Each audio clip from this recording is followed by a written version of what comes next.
Hello, Pelican Sound, and Happy New Year. I'm your head golf professional, Tim Harris. 2025 is here. So with that, we know it's going to start getting busier.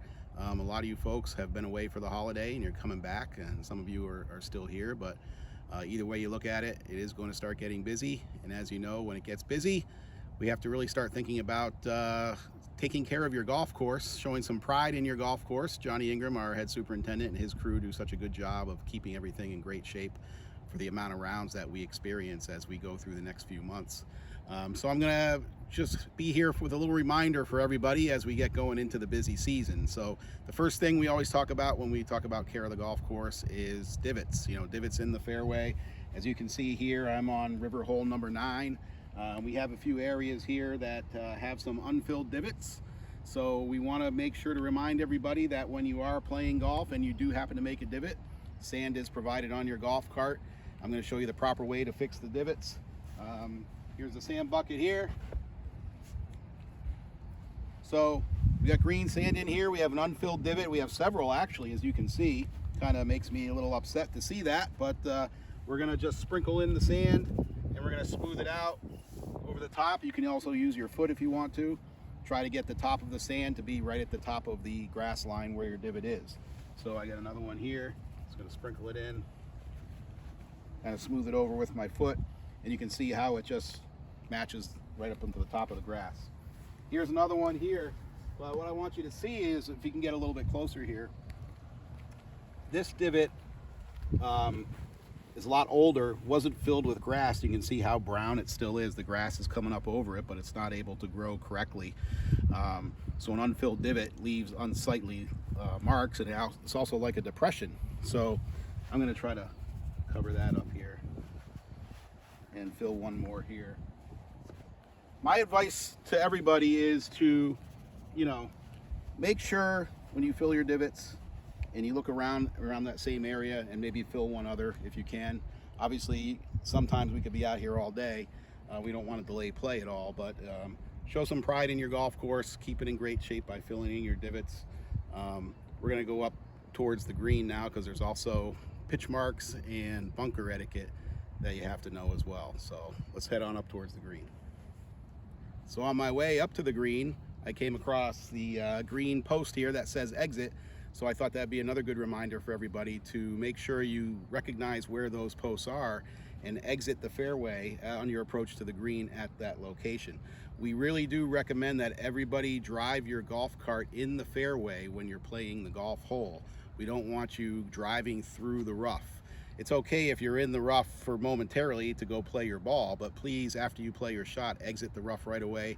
When you're playing the hole, use the fairway to drive, okay? And then when you come upon the exit post here, you just simply exit off to your right. Some people ask me, is it okay if I go beyond the exit sign to play a shot if the exit signs are like maybe 30 yards back from the green? Yes, that's okay, but once you play your shot and then fill in your divot, come back around and exit at this location, okay? There's a reason those signs are there, because they're trying to preserve the grass from cart traffic going forward, okay? So Johnny and his crew will move those exit posts from time to time.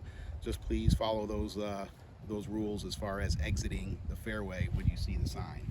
So now let's go up towards the green. We have the blue discs up there for our handicap players and some bunker etiquette we'll talk about. All right, so I exited the fairway right at the green exit pole, and I came upon the green, and let's say that I'm in a cart and I have a handicap flag. So our friends who have handicap flags, they have to follow certain rules around the edge of the green. If you look down here, you see the blue handicap disc. It's got a handicap logo on it. So what we ask our friends who are using a handicap flag to do is to just drive to the outside of the blue discs when you park your cart near the green. Most of the blue discs are 20 to 30 feet from the edge of the green. As you can see, the cart path is a little bit further away. So if you have a handicap flag, please make sure that you park to the outside of the blue discs that are located around the edges of the greens. If you do have a handicap flag, that means you have seen me at one point and I have given you the instruction booklet to show where those discs are located throughout the golf course. So in your booklet, every greens complex is shown where those blue discs are. Please follow those directions and stay to the outside. Also, make sure you do not park on the approach to the green. Okay, there's no blue discs in the front of the green. They're all to the sides and the back. but do not leave your golf cart if you have a handicap flag in the front of the green on the approach. A lot of people like to chip and putt from that area, so we're trying to preserve that grass. All right, let's go over to a bunker here, and I'm going to talk a little bit about some bunker etiquette.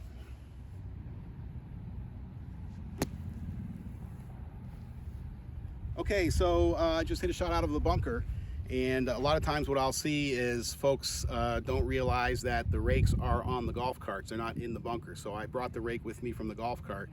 And now the proper way to exit the bunker is to start raking where your divot is that you made, or where your footprints are, and start raking backwards towards where you're going to exit.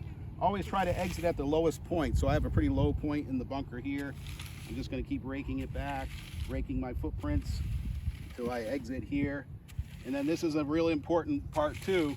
I probably have sand on the bottom of my shoes, so I don't want to start walking up onto the green with sand on my shoes. So I'm just going to take the club I used and lightly tap my shoes, get all the sand off of there, and that goes back into the bunker.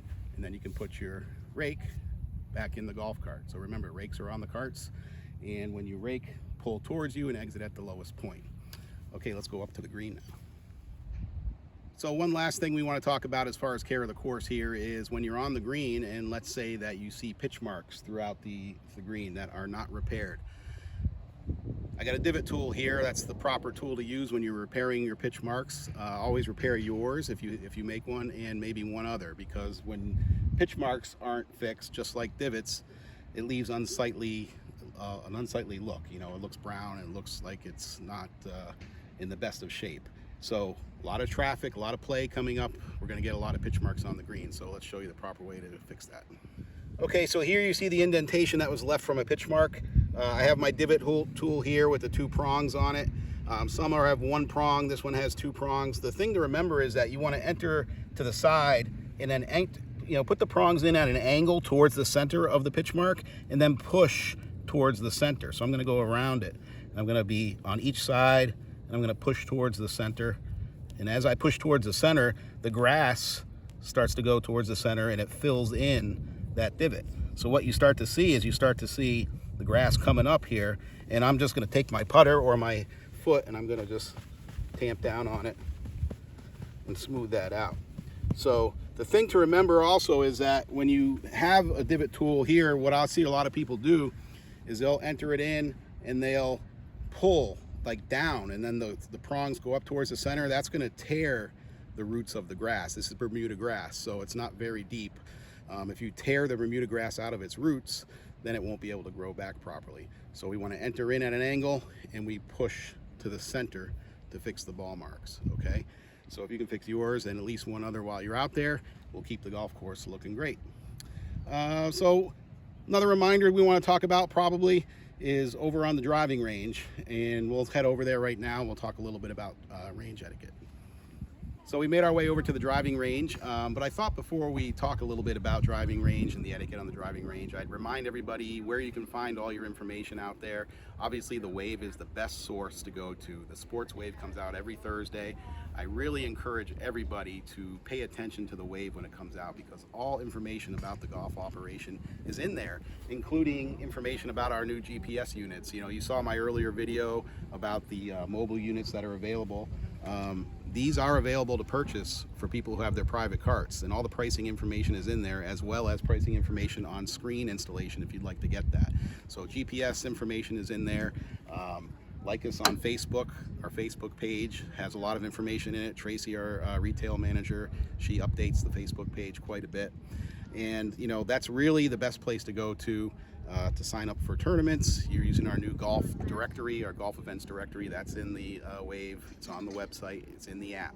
There's 3 places you can find that. So just wanted to mention that as the best go-to place for all your information. Sports Wave website, app. You can find all that good stuff there. So we're on the driving range here now. It's a fairly busy day. As you can see, you know, we have a demo day out there. We have a lot of people hitting balls. It looks like well, it looks like our friend Mr. McDivitt is here. Hey, Tim. McDivitt. Nice to see you, Tim. Good to see you again. How was your summer? You know, it was fantastic. All right. Great weather, great golf, and now I'm ready to be back Well, at Pelican Sound. you know season is here when Mr. McDivitt is on the scene. That's right. So, That's what I always say. welcome back, but I do want to remind you, sir, that we were just talking about the driving range, and the dress code for the driving range is Oh, something really? that I really like to touch on. I see your shirt is untucked and your hat's on backwards. It's a good look if you're going out maybe to the restaurant or something, but Yeah. here on the driving range, we want you to follow the same dress code rules that you would get when you're out there on the golf course. Okay. So for men, just make sure you have your shirts tucked in, turn your hat around. Okay. For the ladies out there, shirts with a collar if you don't have sleeves. If you do have sleeves, you don't need the collar. And one of the newer things is a lot of the ladies are wearing leggings now, which is fine, but you do have to have a skirt or shorts over your leggings if that's the look you're going to be going with that day. So I think it's not that difficult to follow those rules, even the rules we were talking about as far as golf course, care of the course out there. It's not that difficult. Do you remember some years back when we talked about it's not that difficult? I do. Well, Oh, no way. That's awesome. it's not that difficult at Pelican Sound. So these t-shirts are going to be available very soon. This is a prototype they sent us. Tracy, our retail manager, who I already mentioned, she's going to have some of these out there available in the golf shop. So we encourage everybody, come in and see us in the golf shop. We're going to have cool stuff like this for sale. You know, season's here, so all the latest and greatest in merchandise and golf club equipment is now fully stocked in our golf shop. And who knows, there may be even some sales coming up in the near future. So how about that? How's that sound? Pretty That good? sounds real Yeah. good. It's not that difficult at Pelican Sound to just follow the rules so we can all have a great experience out here at the golf course. So thanks for taking the time, everyone. Maybe Mr. McDivitt will help me during the season, and we'll have a few more videos to share. How's that sound? Sounds good. All right. Thanks, everybody.